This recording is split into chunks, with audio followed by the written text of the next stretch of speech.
বিভিন্ন জাতি উপজাতিৰ মিলন ক্ষেত্ৰ হ'ল অসম। অসমৰ এই বিভিন্ন জাতি উপজাতিৰ ভাষা উপভাষা, আচাৰ ব্যৱহাৰ, ৰীতি নীতি, পোচাক পৰিচ্ছদ, নৃত্য গীত আদিৰ বৰ্ণাঢ্য সমাহাৰেই হ'ল অসমীয়া সংস্কৃতি।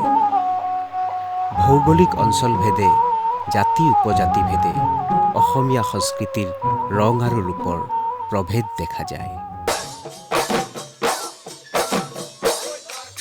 কিন্তু এই প্ৰভেদ উপৰুৱা। ভিন ভিন অঞ্চলৰ ভিন ভিন জাতি উপজাতিৰ মাজৰ সাংস্কৃতিক পৰিমণ্ডলটি একেডাল সূতাৰে গথা। সেই সূতাডালেই হ'ল বৃহত্তৰ অসমীয়া সত্তা।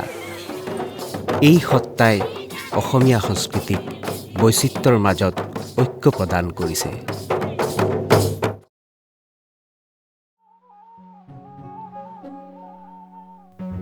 অসমীয়া সংস্কৃতিৰ এটা অবিচ্ছেদ্য অংগ গোৱালপৰীয়া সংস্কৃতি। অসমৰ পশ্চিম প্ৰান্তত অৱস্থিত অবিভক্ত গোৱালপাৰা জিলাৰ সংস্কৃতিয়েই হ'ল গোৱালপৰীয়া সংস্কৃতি। বিশাল ব্ৰহ্মপুত্ৰৰ দুয়োপাৰ সংযোগী নৰনাৰায়ণ সেতু পাৰ হৈ গোৱালপাৰাৰ বৰ্ণাঢ্য ধৰ্মীয় আৰু সাংস্কৃতিক জীৱনৰ প্ৰথম আভাস পোৱা যায় শ্ৰী শ্ৰী মহামায়া থানৰ দৰ্শনত। থলুৱা তথা বিদেশী বিভিন্ন লোকৰ সমাগমস্থলী এই মহামায়া থান গোৱালপৰীয়া সাংস্কৃতিক তথা ধৰ্মীয় জীৱনৰ এক বৈশিষ্ট্যস্বৰূপ।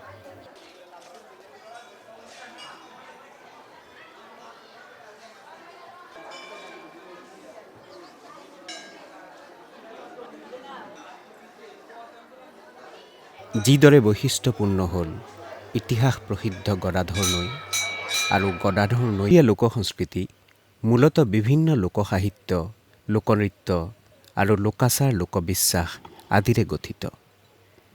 আন ঠাইৰ লোকসংস্কৃতিৰ দৰে গোৱালপৰীয়া লোকসংস্কৃতিৰো পৰিৱেশগত দিশ একোটা আছে।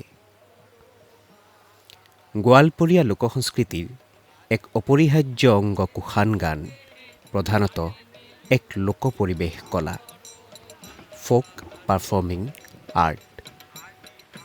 গোৱালপৰীয়া সংস্কৃতিত এতিয়াও প্ৰচলিত আৰু জনপ্ৰিয় কুশান গান।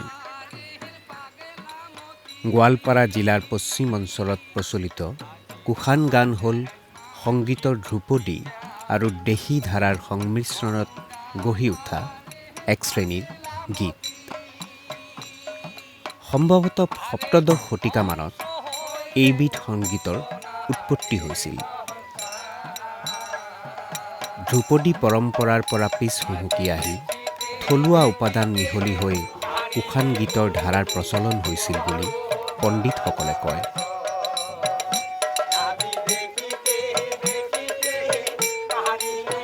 কুশান গানৰ পৰিৱেশন পদ্ধতি ঠাই বিশেষে ভিন ভিন হোৱা দেখা যায়। পৰিৱেশনাৰ ভিন্নতাৰ কাৰণে কোনোবাটো অঞ্চলত ইয়াক পালা গান, কোনোবাটো অঞ্চলত দোতাৰাৰ গান, আকৌ কোনোবাটো অঞ্চলত ৰঙিলা গান বা ৰাম মংগল বুলিও কোৱা হয়। কুশের নামটা এই জন্য হল লব আর কুশ এই দুই ভাই, কিন্তু কুশের নামের জন্যে এই গানের নাম কুশেন বলে হল। আর এই কুশেন গান রামায়ণ পুরাণের, যখন এই কুশেন গান দুই ভাই গায় অযোধ্যাত সাতত বাল্মীকি আসিল, গোটাই রামায়ণখন যখন গান শেষ হয় তারপরে হে ওই রাম মানে পরিচয় পায় যে এটা আমার বেটা হয়। আর এইটুক নিয়ে আমরা যে গান করি বেড়াই, এই জন্যে আমরা দুই ভাই লব আর কুশ। আমার একটা কথাই আছে, আমরা একটা ডায়লগ কই বা আমরা সুর একটা গাই, হাক সুর কয়, সেটা লব নিল তালযন্ত্র, কুশ নিল বেনা।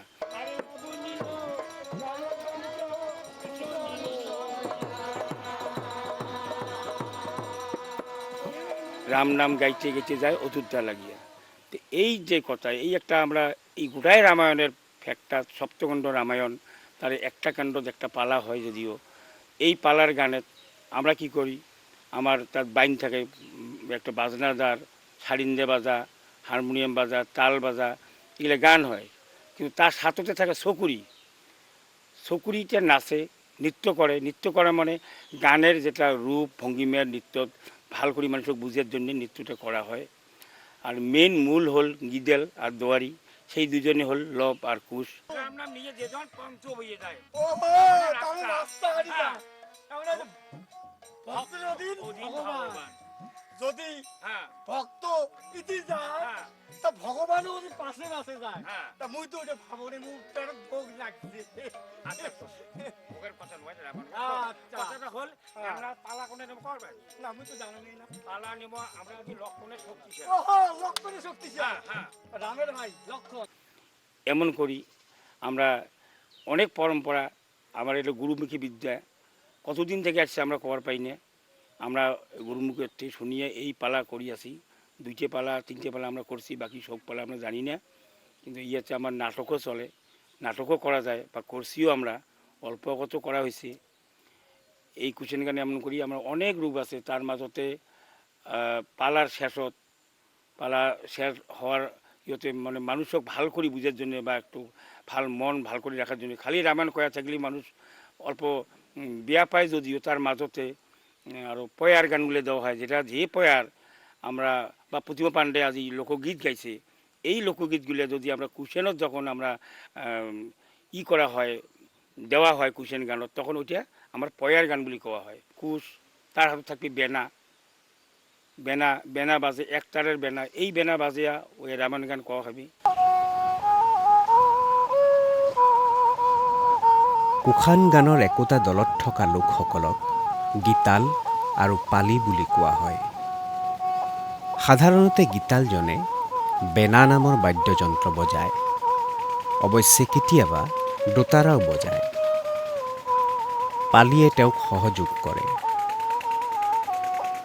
আজিকালি বাদ্যযন্ত্ৰ হিচাপে হাৰমনিয়ামো ব্যৱহাৰ কৰা দেখা যায়। কোনো কোনো ঠাইত কুশান গানত খোল তালো ব্যৱহাৰ কৰে।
প্রথম রামায়ণের শ্লোক কোয়া লাগবে, তারপরে পালা ধরা লাগবে।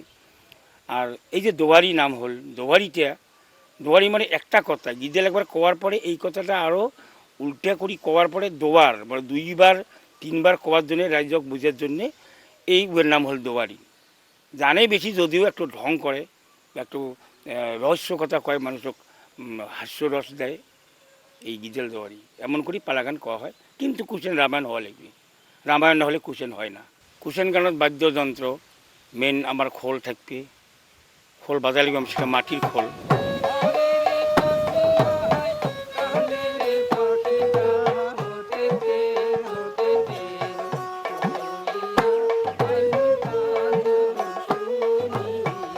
তারপরে আমার সারিন্দা, হারমোনি, তাল, এই কয়টাই আমার যন্ত্র থাকবে।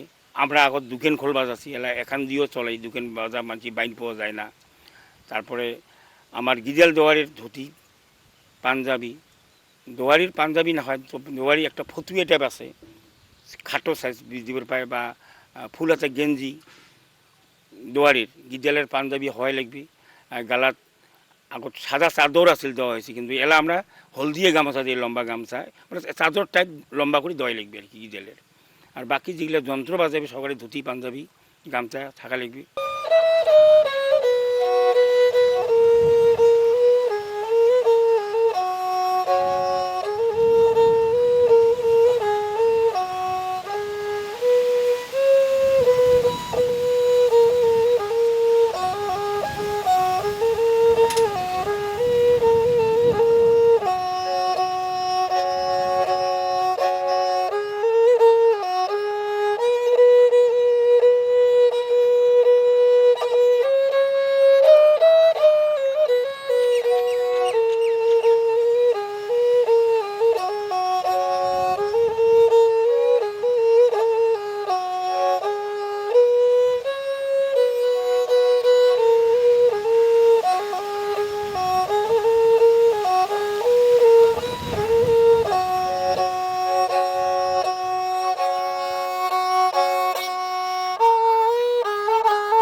নিজের ভাই হয়ে শত্রুপক্ষে কুমন্ত্রণে দিয়া মোর লঙ্কা খান সার করলো এইবার মুই রাম লক্ষ্মণ যুদ্ধ যাই গয়া যদি জয়লাভ করি কুড়ি আইন তোমার ভাই বলি মুই ক্ষমা করি এই কথা কয়া কেমন করি যুদ্ধ গেল আরে দক্ষিণ দুয়ারে আছে শ্রীরাম লাবণ দারুণ বিধি কিনা হইল রে আরে যদি বারো সেই ওধারে এই রানো রাবণ দারুণ বিধি কিনা হইল রে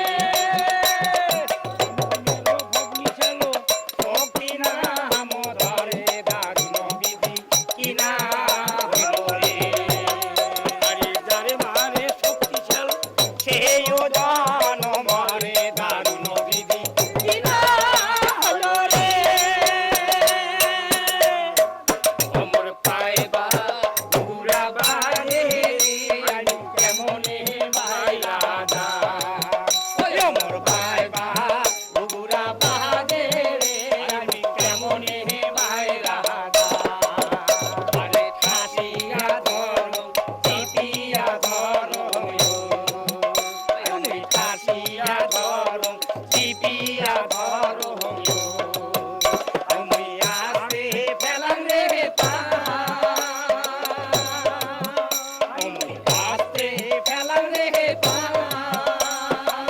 দলে ছাড়ি কাঙ্কে নিয়ে আয়ো আরে দলের ধারি কাঙ্কে নিয়ে আয়ো আমি নদী ঘাটে যাই রে আমি কেমনে ভাইলা যা ওই আমি নদী ঘাটে যাই রে আমি কেমনে ভাইলা যা অমর পাইবা বুড়া বাজে রে আমি কেমনে ভাইলা যা অমর পাইবা বুড়া বাজে রে আমি কেমনে ভাইলা যা অমর পাইবা বুড়া বাজে রে আমি কেমনে ভাইলা যা অমর পাইবা বুড়া বাজে রে আমি টুকুরের পাঠানি পেন্দাটা পাঠানি এপাকে ব্লাউজ চন্দ্রহার মুটা খাড়ু আরও পায়েল এই ব্যবহার করা হয় নাচ গান এমন করে করা হয় আর অরিজিনালে মই শরৎতেই কুশন গান করায় মই নিজে চকুরি আছিলোঁ চকুরি কৰি কৰি অনেক যেহেতু মানে মই নিজে চেংড়ি হয়ে চকুরি হয়েছ হওয়ার পরে যখন মোর 20 বা 25 বছর পর্যন্ত মই চকুরি করেছ তারপরে যখন এই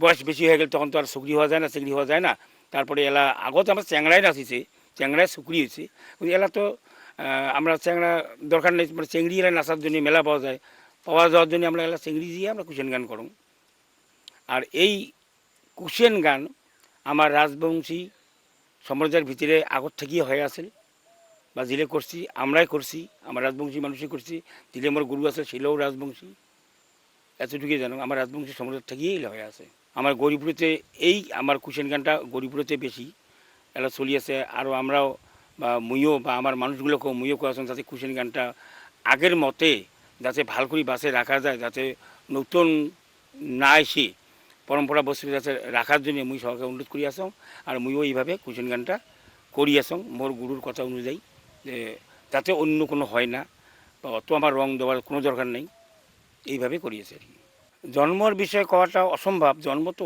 অনেক আগের থেকে জন্ম সেটা আমার গুরুই কইছে যে কতদিন থেকে কুশন গান চলি আছে তার আদি অন্তর নাই আমি একটাই সরকার মানে সরকার থেকে আমি একটাই ভাল পাইছং যে মোর একটা এমন সুবিধা পাইছং যে আজি যদি মোর এইটুক চিন্তাধারা না হলে মুই তো এমন করে গোটাই আসাম ঘুরি পালুক না হয় আর এলা যে এই কুশন গান গোটাই আসামটা মুই বা গোটাই আসাম না হলেও জায়গায় অনেক জায়গা আজি মুই প্রশিক্ষণ দিয়ে সরকারের যেটুক হোক মোক একটা দরমা দেয় যে 10 দিনই হোক বা 1 মাসই হোক 1.5 মাসই হোক মই কলাক্ষেত্রতেও প্রশিক্ষণ দিয়ে পাইছং এইটুক মই সরকার থেকে এইটুকু মই সুন্দর একটা সুবিধা পাইছং বা গুরুর আশীর্বাদটা মোর ভালোই মোক দিছে